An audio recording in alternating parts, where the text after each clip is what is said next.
Dr. Dre is one of the most legendary producers in hip-hop. For decades, Dre played a part in the development of some of the biggest rappers' careers. Rappers like Eminem, Snoop Dogg, and 50 Cent.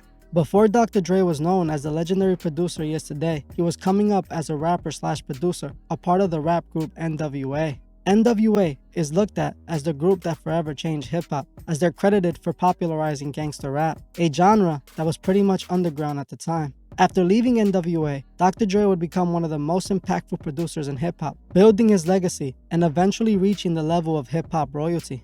Those who reach Dr. Dre's level usually get there by paying the ultimate price. And by the end of this video, you will see just who Dr. Dre paid that price to.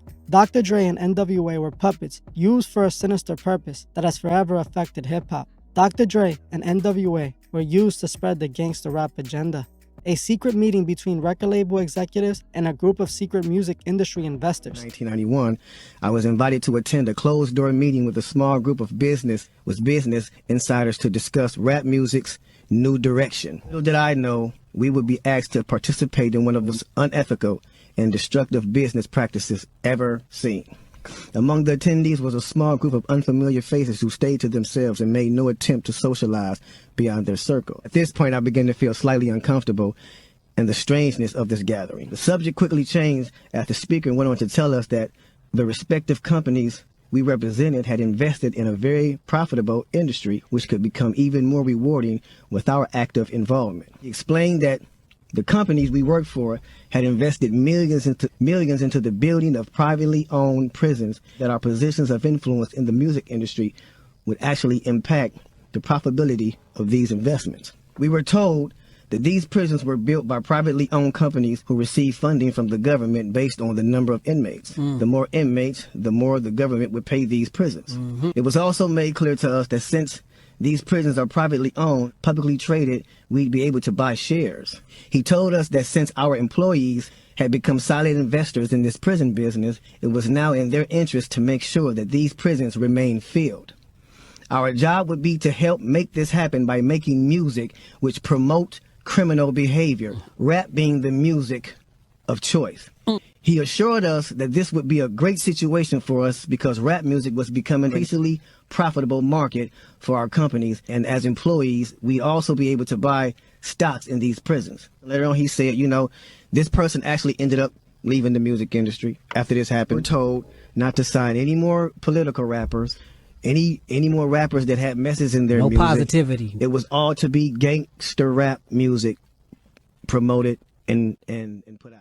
As you heard for yourself, Crazy Bone explains the story of the secret meeting, and he mentions how the record labels were only signing artists pushing the gangster rap agenda. Crazy Bone makes it clear that the record labels were not signing any positive artists and were making sure that hip-hop only pushed one agenda: gangster rap. The meeting that Crazy Bone is talking about was rumored to have taken place in the 90s, even though there isn't 100% proof this meeting ever took place. Just by looking at the change in hip-hop culture, you can start to see that there might be truth to this story, especially when we look at NWA. I believe the gangster rap agenda was implemented in the 80s with the rise of the rap group NWA. See, NWA was a rap group full of what's now known as studio gangsters. A studio gangster, for those who don't know, is a rapper who pretends to be a gangster in their music, but in reality, they're not living that lifestyle at all.